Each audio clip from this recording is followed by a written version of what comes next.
look in my logbook here from when I was flying active duty.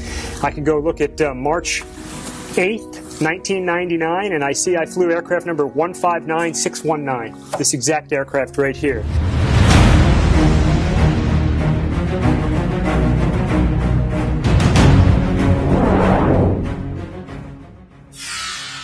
It was a very dark night out in the middle of the ocean, and no horizon that you can see, so you have to rely on your instruments.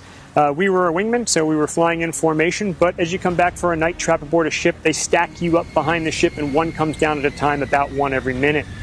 We had gone over into our stack, and we were just waiting for our turn to come down the chute, as we call it, and land on the carrier, and the whole jet shook violently, like, and went completely black.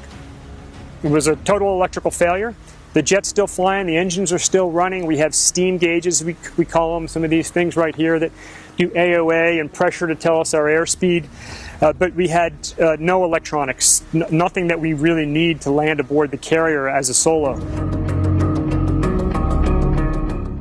So we had to think quickly. Couldn't talk on the radio, had no radios. So we went and found our wingman. We knew where he was. We could still see him flashing, but he didn't know that we were Nordo, and we had no electricity. We were completely black, no lights. These are strip lightings that we would use for flying at night up real close, but none of our lights, none of our collision lights, none of our position lights were working. So we got our flashlights out. We flew near him because we could see him and showed him our flashlights till we were confident that he could see him and we could approach closer. And so we flew formation on him. The Penguin did an absolutely outstanding job. We had our flashlights on. We could see our instruments. We flew formation all the way down the chute, so you're looking at an aircraft right next to you while you're flying down.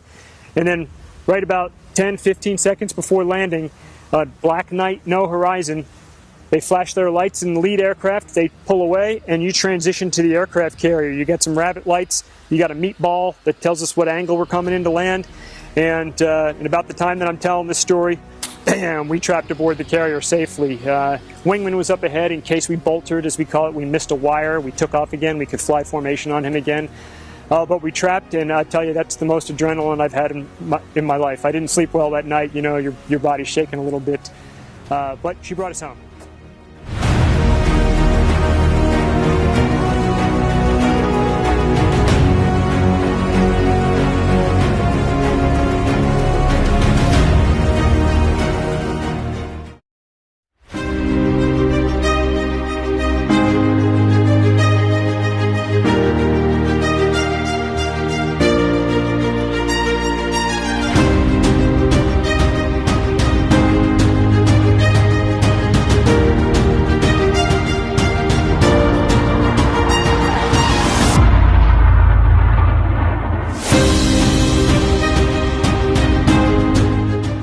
My name is Graham Stapleton, call sign Bones.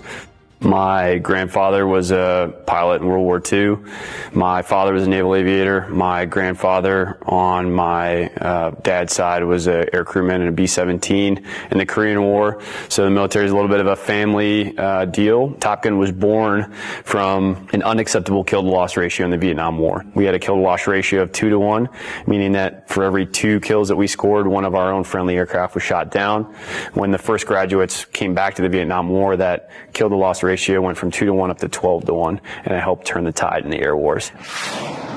I think Hollywood has done a number on what people think that Top Gun is all about. I think everybody here is very invested in teaching to make sure that we can win in combat. To me, that is the most important thing, that all of the instructors that I work with, they are less concerned with the glam and everything and more concerned with how can I be the best teacher that I can to ensure that this person that I'm training for 13 weeks, I have 13 weeks of time to train them. How can I make them as lethal as possible so that they can win in combat when the time comes?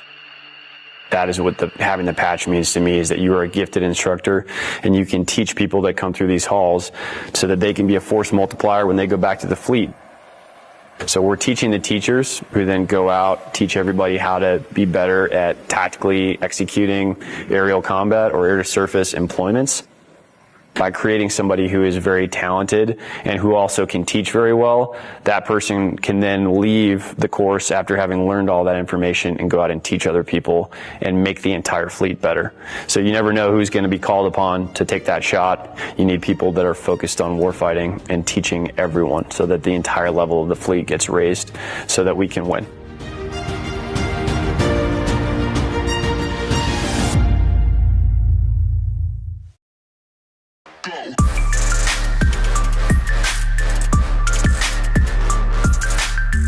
Subject is Lieutenant J.T. Loy. This time I'd like to check the stop run button starting with the flight director. It operates. Flight surgeon. It operates. Lieutenant, if you push the stop run button on your stick. It operates. Okay, the flight deck is manned and ready. Okay, Lieutenant, just a reminder about your first run. It'll be a gradual onset run. You won't have your G-suit on, and you won't be straining, okay? Just sit there totally relaxed when your lights come down to 30 degrees off the nose, or you have 75% light loss, and I want you to hit the stop the run button, okay? Okay. We're ready to go anytime you are. Ready. Okay, this is going to be 5.5 Gs for 30 seconds. Run will begin on my mark. 5, 4, 3, 2, 1, mark.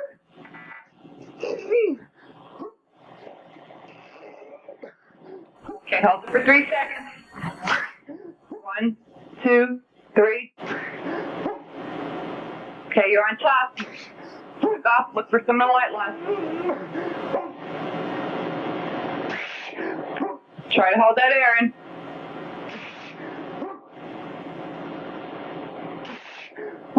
Slack off and look for the light loss.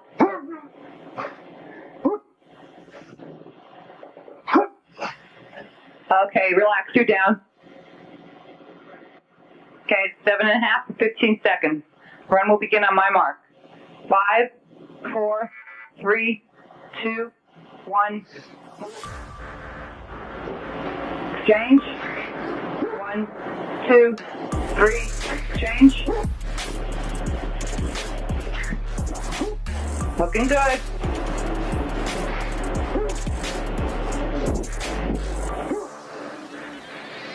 Okay, keep training and relax. Good job.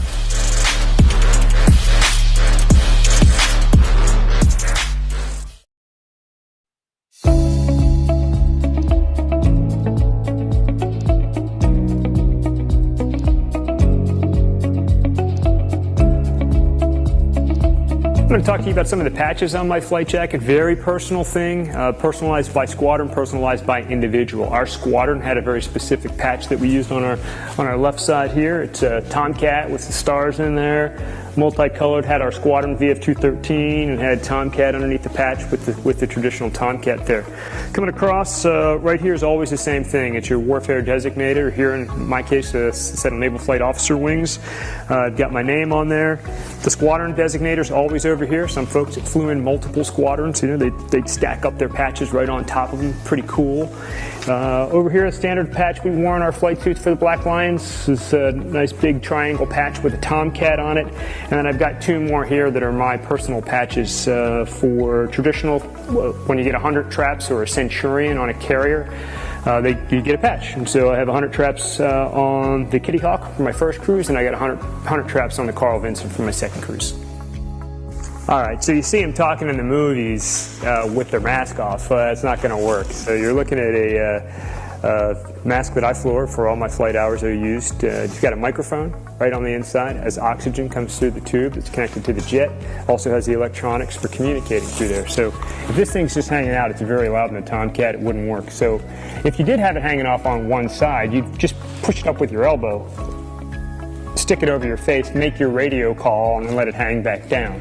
Little B-roll action while I'm talking here.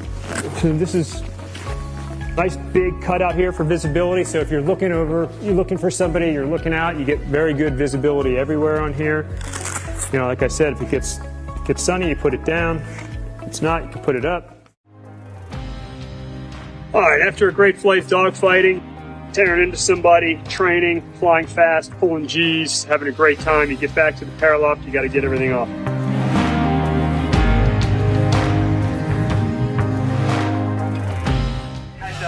Lieutenant Rick Roy, call sign Lucky. Just want to welcome you aboard and hope you have a great tire cruise.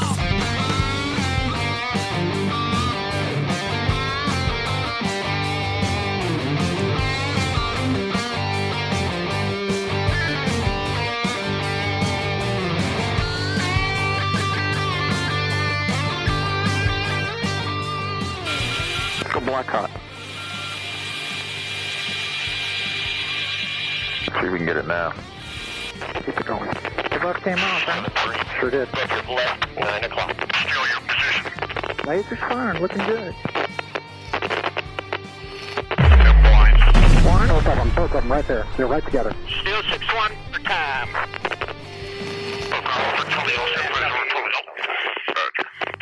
Woo, baby!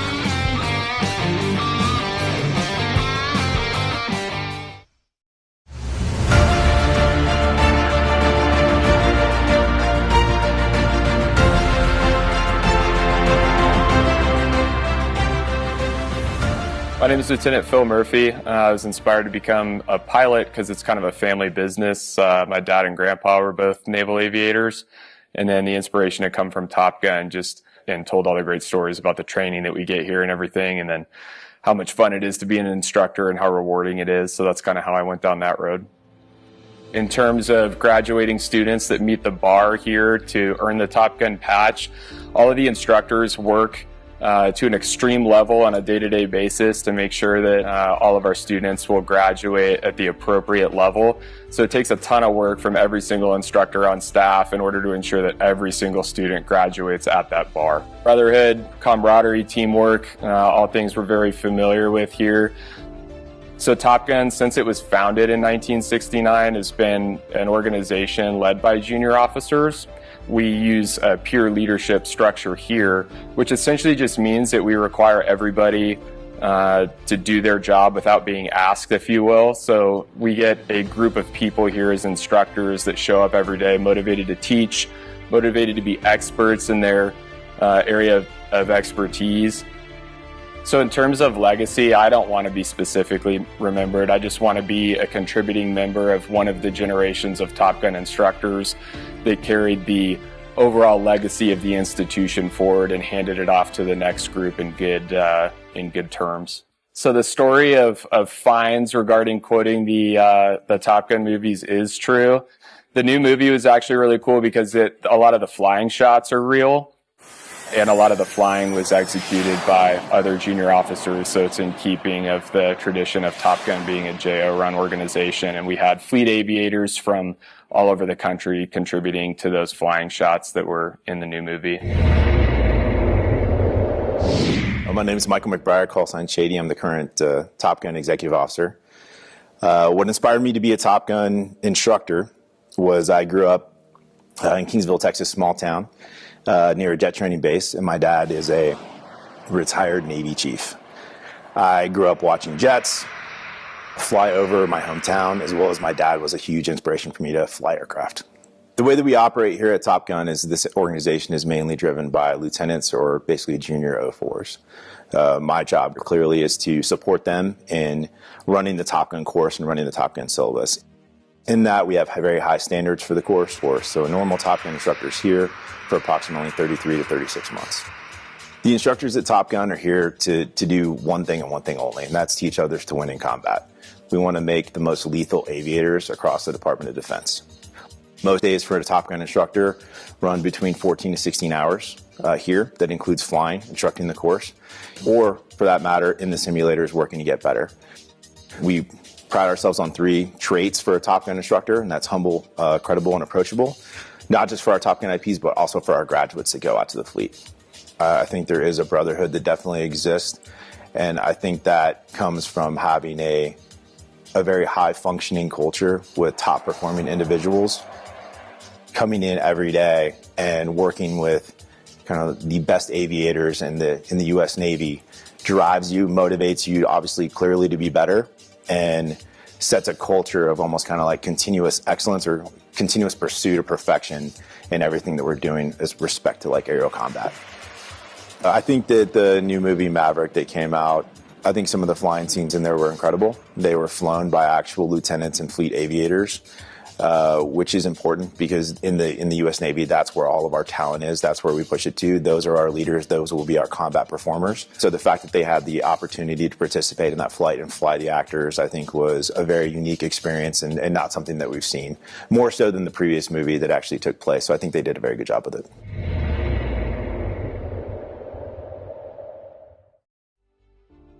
Something that some folks don't often acknowledge or talk about is the tremendous sacrifice, the strain on families, on the sailors, the men and women that deploy to serve as serving in the military of the United States. It varies across all of the services, and for the Navy, from my perspective, it was very challenging. You spend a year plus what we call workups, preparing an entire air wing, preparing a ship to be deployed. And the whole air wing comes aboard the ship and off you go, and you don't come back for 6 months. Op tempo in recent times, and it varies at different times, you could come back in 7, 8, 9, 10 months in times of war, sometimes even longer. And that can create a tremendous strain on families. Without a network, without a support structure from Americans like yourself, that can write letters, send care packages, just let the warriors that are out there sacrificing for the freedom of the United States, let them know you're there for them and you care about them, and that means everything. My name is Jamie Jameson, and I'm the museum manager at the Florida Air Museum.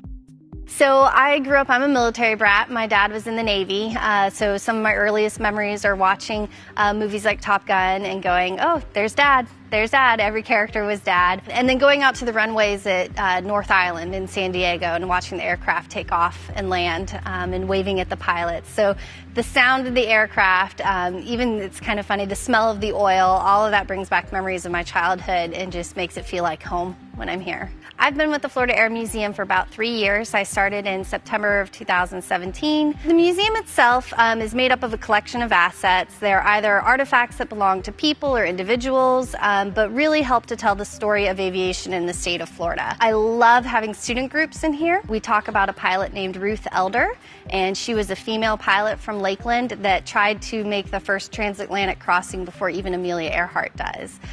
So it's really fascinating to kind of weave into those stories that aren't really well known, but that emphasize the role of aviation in the state of Florida. So my favorite plane on property, oh, that's like asking who my favorite child is, but my favorite plane that I kind of come to time and time again is Loving's Love.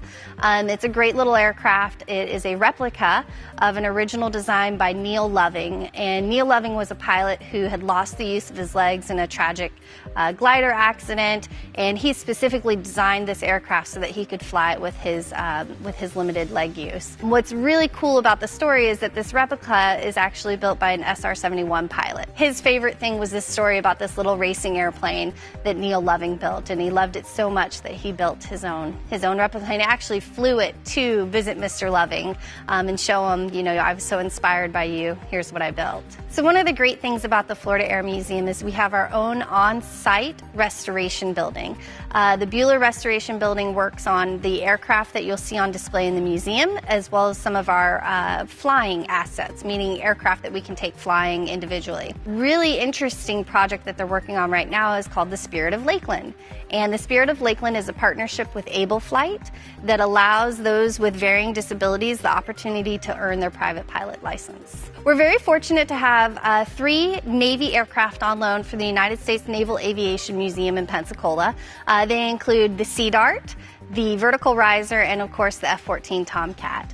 And the F-14 Tomcat, when it was retired, it flew down here to Lakeland, landed at our little airport here in Lakeland, and they taxied it over to where it is on display currently at the moment. An interesting event happened. The National Naval Heritage Command said, hey, we need to come inspect the aircraft. And I said, okay. So I got everything ready, and I was ready for this big inspection, and they come and they do it, and they said, okay, well, we've done the inspection. You'll be happy to know that it's not radioactive. And I said, oh, I didn't know that that was something I needed to be worried about. But then, when I stopped and considered the career of this aircraft, what types of carriers it might have been, the emergence of the nuclear forward deployed aircraft carriers, that sort of thing at the time, I said, Yeah, I guess that's something that I'm really glad they came and investigated on. One of my favorite things about the museum is our interaction with our youth audience. The best thing about museums is when you have a generational conversation.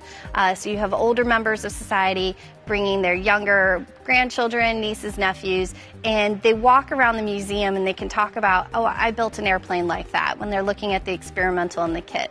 Or if they were in the military, coming in and saying, hey, I flew the F-14. You know, your old man, he was that cool guy that got to fly it. Or, you know, talking about their experiences on the aircraft carriers or being forward deployed. You can have a museum, but if you don't have those conversations and experiences, the meaning gets lost. It's just kind of stuff. So what I enjoy about it is that really aviation is extremely personal and people love to talk about it and they love to share what they know. And I'm always happy at the end of the day when I see a family come in and get to share their experience.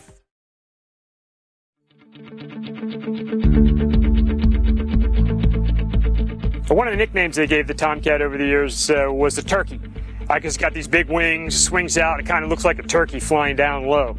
So if Tomcat's a turkey, as is affectionately known, these are its turkey feathers. So this is the exhaust section of the engine, and this exhaust area can close and open as a function of whatever the throttle setting is. So when you're subsonic and you don't have the afterburners going, these things will be closed up in a nice tight circle here to continue to accelerate that airflow outside of the back end here.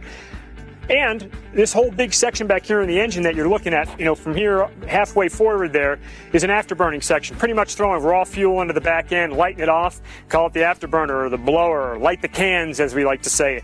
When we do that, these turkey feathers open up because as you light those cans, that airflow ignites and becomes supersonic. In order to accelerate supersonic airflow, we're actually going to do the opposite of what you'd think of as a nozzle like on your garden hose, and we're going to open up. And this opening, this larger area by about 10%, is going to accelerate the airflow out the back, giving you even more efficiency using the afterburners. Tail hook, it's sitting back here. This is what stops you every time. Got a tail hook right here. This guy sits up when you're flying around, but you'd put it down. You know, right now they've got it wired up for safety, but it would come all the way down. It's held down by some snubber pressure, and it's what grabs the wire when you're landing on the carrier. We also have a dump mast right here, and when we needed to, you needed to get down to max trap, or the maximum amount of weight you could have when you're trapping aboard the carrier, you'd have to dump some fuel sometimes, and so we could dump a lot of fuel out of this dump mast. Fortunately, in the Tomcat with its afterburners, we could burn gas faster than we could dump gas. So why would you use a dump when you can just burn it up and have some fun and go fast, which is what we normally do. I feel like I can fly this thing now. You've given me that adrenaline rush. It's a beautiful bird, and it's amazing that coming back and standing next to one after so many years. It just brings back so many fond memories. I'm glad we could share them. My name is Ed Young. I'm the Executive Director of the Aerospace Center for Excellence. The Aerospace Center for Excellence is the 20-acre campus on the south end of the Lakeland Linder International Airport, which includes the Florida Air Museum, the Central Florida Aerospace Academy, the Tom Davis Educational Center, the Piedmont Laboratory, the Bueller Aviation Restoration Center, and a fully functional 727 classroom. The Florida Air Museum is dedicated to aviation in Florida. It's actually been declared by the state of Florida to be the official aviation museum and education center. We try to collect artifacts that are related to Florida history. The Bueller Restoration Center is directly across the street from the Florida Air Museum.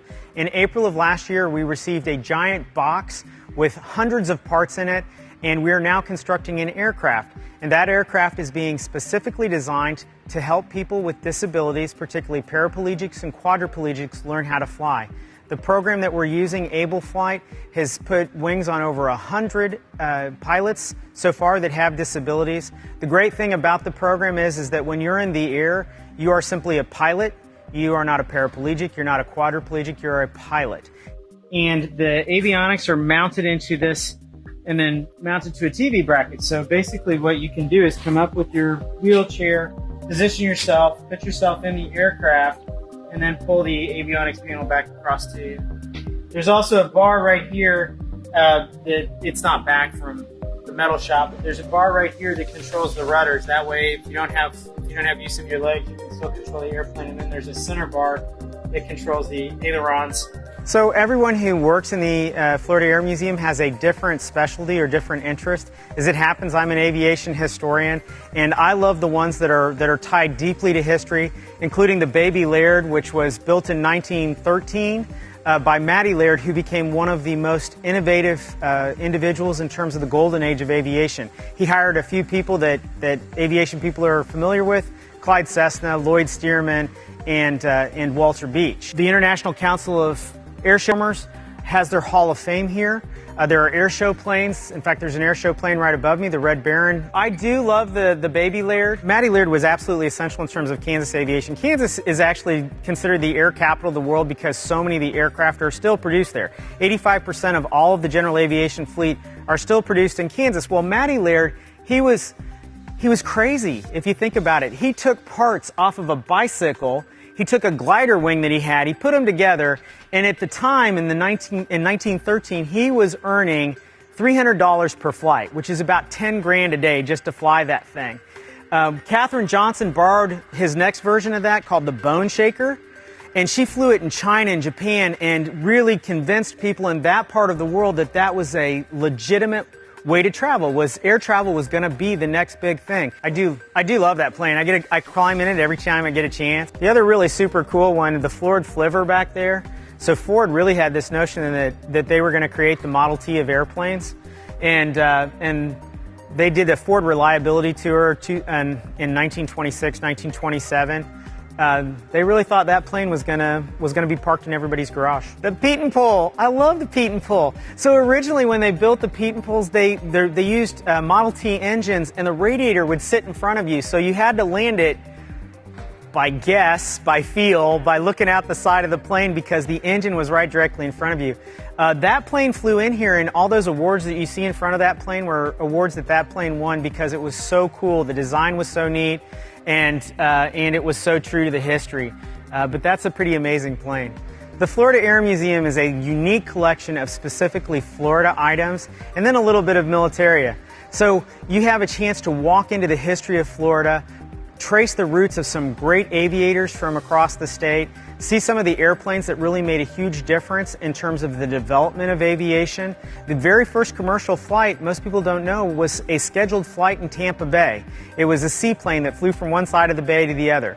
Florida has been incredibly important in terms of aviation because we have so many good days of the year to fly. The reason that the Space Center is here is because this is an awesome place for aviation type weather and aviation development. At the end of the day, he's used to going 750 plus miles per hour. And now we're going to take a little ride on your little SR-20.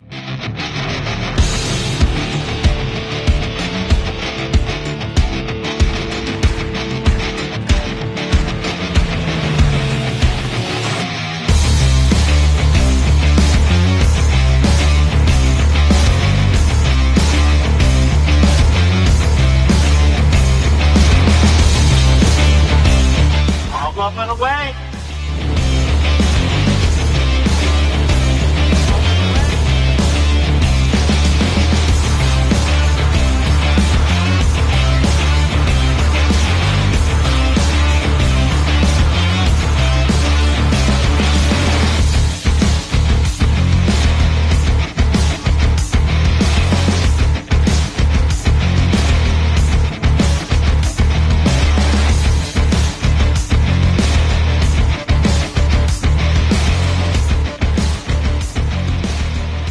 And the only reason I like riding, or I'm willing to ride, on a single-engine aircraft like Cirrus is because it has a parachute.